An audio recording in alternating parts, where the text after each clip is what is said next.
নমস্কার বন্ধুরা, মিঠিস kitchen and blog চ্যানেলে তোমাদের সকলকে স্বাগত জানাই। আজকের রেসিপি হলো চিংড়ি মাছের মালাইকারি। তো চিংড়ি মাছের মালাইকারি তো আমরা বাঙালিরা কম বেশি সকলেই খুব পছন্দ করি। তো চলো এসো দেখে নেওয়া যাক কীভাবে বানিয়েছি রেসিপিটা। চিংড়ি মাছের মালাইকারি বানানোর জন্য চিংড়ি মাছগুলো কিন্তু একটু বড় সাইজেরই হলে ভালো হয়। তো এই যে দেখো, বাজার থেকে কিনে আনা চিংড়ি মাছগুলো সাইজগুলো বেশ বড় বড়। এবার চিংড়ি মাছগুলোকে একে একে ভালো করে পরিষ্কার করে নিচ্ছি। এভাবে একটা ছোট কাঁচির সাহায্যে আমি এর যে সুঁড়গুলো থাকে সেইগুলোকে কেটে নিচ্ছি, এবং যে যে জিনিসগুলো বাদ দেওয়ার সেইগুলো তোমরা একটু ভালো করে লক্ষ্য করলে ভিডিওটা দেখতে পাবে। তো এই জিনিসগুলো কিন্তু অবশ্যই বাদ দিও রান্না করার আগে। এভাবে একটা একটা করে সমস্ত মাছ আমি ছাড়িয়ে নেব, আর চোখগুলোকেও কিন্তু এইভাবে কাঁচির সাহায্যে বাদ দিয়ে দিলাম। তো এই যে বড় বড় দাঁড়া দুটো রয়েছে, এইগুলো তোমরা চাইলে রেখেও দিতে পারো, আবার নাও রাখতে পারো। তো আমি এগুলো শেষে কেটেই দিয়েছি।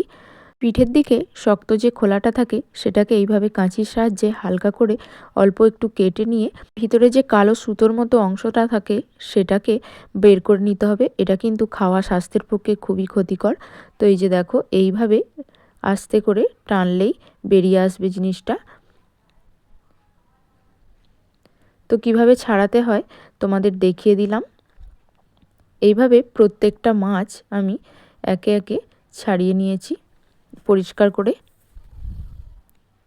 আর শেষের দিকে লেজের উপরে যে এই রকম ত্রিভুজাকৃতি জিনিসটা থাকে সেটাও কিন্তু কেটে ফেলে দিতে হবে। তো দেখো, সব মাছগুলো আমার ছাড়ানো কমপ্লিট হয়ে গেছে। এবার ধুয়ে পরিষ্কার করে নিয়েছি, লবণ হলুদ মাখিয়ে রেখেও দিয়েছি এই যে এখানে। এরপর রেসিপিটা বানানোর জন্য কি কি উপকরণ লাগছে চলো তোমাদেরকে এক ঝলক দেখিয়ে দিই। প্রথমেই লাগছে গোটা গরম মশলা, ছোট এলাচ, দারুচিনি আর কয়েকটা লবঙ্গ। তারপর লাগছে পেঁয়াজের পেস্ট। মনে রাখতে হবে এখানে সব কিছুই কিন্তু পেস্ট ব্যবহার করতে হবে। আর এটা হচ্ছে আদা, রসুন ও কাঁচা লঙ্কার একটা মিশ্রণ। আর এখানে আছে টমেটোর মিশ্রণ। এরপর চিংড়ি মাছের মালাইকারির জন্য যেটা অবশ্যই দরকার সেটা হলো কাজু ও পোস্তর মিশ্রণ। তো এখানে আমি কাজু ও পোস্তর মিশ্রণ করে নিয়েছি। আর সবশেষে লাগছে নারকেলের দুধ। তো এটা ছাড়া কিন্তু চিংড়ি মাছের মালাইকারি একদমই অসম্পূর্ণ। তো চলো দেখতে থাকো। প্রথমেই কড়াইতে তেল গরম করে মাছগুলোকে একে একে ভেজে নিচ্ছি। মনে রাখবে চিংড়ি মাছ কিন্তু বেশি ভাজার দরকার নেই। বেশি ভাজা হলে চিংড়ি মাছ একটু শক্ত টাইপের হয়ে যায়, যেটা মুখে পড়লে ছিবড়ে লাগে। তো এই যে এখানে দেখো, মাছগুলো ভেজে নিলাম অল্প একটু লালচে রং ধরিয়ে। এরপর একে একে সব মাছগুলো এইভাবে ভেজে তুলে নেব। তো মাছগুলো কিন্তু ভাজার পর দেখো কত ছোট ছোট হয়ে গেছে। সেই জন্যই তোমাদেরকে প্রথমেই বলেছি যে চিংড়ি মাছের মালাইকারি করার সময় মাছের সাইজগুলো যেন একটু বড় হয়, এটা খেয়াল রাখবে। এরপর ওই তেলের মধ্যেই দিয়ে দিলাম গোটা গরম মশলা। ফোড়নটা হয়ে এলেই দিয়ে দিলাম পেঁয়াজের মিশ্রণটা। তো পেঁয়াজের মিশ্রণটা ততক্ষণ পর্যন্ত আমি তেলের মধ্যে কষতে থাকবো যতক্ষণ পর্যন্ত না লালচে রং ধরে আসে। তো এইভাবে কষিয়ে নিয়ে দেখো লালচে রং ধরিয়ে জলটা বেশ শুকিয়ে এসেছে। এরপর দিয়ে দিলাম আদা, রসুন ও কাঁচা লঙ্কার যে মিশ্রণটা ছিল তো সেইটা। এটা দেওয়ার পরেও আরও একবার ভালো করে কষিয়ে নিতে হবে। কষিয়ে নেওয়ার পর দিয়ে দিলাম টমেটোর মিশ্রণ। তো টমেটোর মিশ্রণ দেওয়ার পর কিন্তু ভালোভাবে কষাতে হবে যাতে টমেটোর কাঁচা গন্ধটা চলে যায়। এরপর দিয়ে দিলাম পরিমাণ মতো লবণ আর একদম অল্প সামান্য হলুদ। হলুদের পরিমাণটা এখানে একদম কমই লাগবে, জিনিসটা একটু সাদা সাদাই হয়। এরপর দিলাম কাশ্মীরি লঙ্কার গুঁড়ো। ঝালটা তোমরা এখানে যে যেমন খাও সেই হিসাবে দিও। আমি এখানে ঝাল একদমই কম ইউজ করেছি। আর স্বাদ ব্যালেন্স করার জন্য দিলাম অল্প একটু চিনি।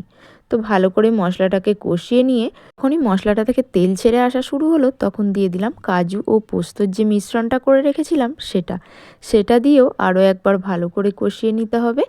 এইভাবে মশলাটা যতটা ভালো কষানো হবে ততটাই কিন্তু খেতে সুস্বাদু হবে চিংড়ি মাছের মালাইকারিটা। এই গ্রেভিটা ফুটতে শুরু করে দিয়েছে, দিলাম সামান্য জল। জল দিয়ে আরও একবার নাড়াচাড়া করে দিলাম। আবারও একটু পরিমাণ মতো জল দিলাম। চেষ্টা করবে অবশ্যই গরম জল ব্যবহার করার। রান্নায় গরম জল ব্যবহার করলে রান্নার স্বাদ কিন্তু দ্বিগুণ হয়ে যায়। এরপর গ্রেভিটাকে আরও একবার ভালো করে খুন্তির সাহায্যে নাড়াচাড়া করে দিতে হবে এইভাবে। তো গ্রেভিটা দেখো ভালো মতো ফুটে গেছে। এরপর সবশেষে দিয়ে দিলাম নারকেলের দুধ। তো নারকেলের দুধটা আমি এখানে অর্ধেকটা মালার নারকেল কুড়িয়ে নিয়ে সেটা থেকে দুধ বার করেছি। তোমরা চাইলে একটু বেশিও দিতে পারো। তো গ্রেভিটা এই রকমই আসবে। এরপর দিয়ে দিলাম সামান্য আরও একটু জল। গ্রেভিটা যখনই এই রকম ভালো মতো করে ফুটে আসবে তখনই দিয়ে দিতে হবে ভেজে রাখা মাছগুলো। তো দিয়ে দিলাম ভেজে রাখা মাছগুলো। তো মাছগুলো দিয়ে আরও ভালো করে ফুটিয়ে নিতে হবে। গ্রেভির সঙ্গে মাছ যত ভালো করে ফুটবে মাছটা কিন্তু ততটাই নরম স্বাদের হবে, আর গ্রেভিটাও কিন্তু আরও ঘন হয়ে আসবে। এই গ্রেভিটা বেশি পাতলা ভালো লাগে না ভাত দিয়ে খেতে, অল্প গাঢ় গাঢ়ই বেশ ভালো লাগে। এই অবস্থায় সবশেষে দিয়ে দিলাম হালকা ঘি। তো এই ঘিটা চাইলে তোমরা অ্যাভয়েড করতে পারো, কিন্তু ঘিটা দিলে মালাইকারির স্বাদটা কিন্তু আরও বেড়ে যায়। তাই দিয়ে দিলাম ঘি। ঘি দিয়ে আরও একবার নাড়াচাড়া করে দিলাম ভালো মতো করে।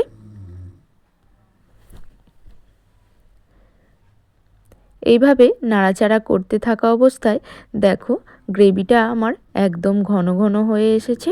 গ্রেভিটা যখন ফুটতে থাকবে সবসময় কিন্তু এইভাবে খুন্তির সাহায্যে নাড়াচাড়া করে যেতে হবে, না হলে কিন্তু গ্রেভিটা কড়াইতে লেগে যাওয়ার সম্ভাবনা থাকবে। চিংড়ি মাছের মালাইকারি আমার একদম রেডি পরিবেশন করার জন্য গরম ভাতে। তো গার্নিশিংয়ের জন্য উপর দিয়ে দিয়েছিলাম অল্প একটু পুদিনা পাতা। কেমন লাগলো ভিডিওটা কমেন্ট করে জানিও। আমার রেসিপি যদি ভালো লেগে থাকে আরও সুন্দর সুন্দর রান্নার রেসিপি পাওয়ার জন্য আমার চ্যানেলটিকে লাইক ও সাবস্ক্রাইব করে আমার পাশে থেকেও। চলো এখনকার মতো টাটা।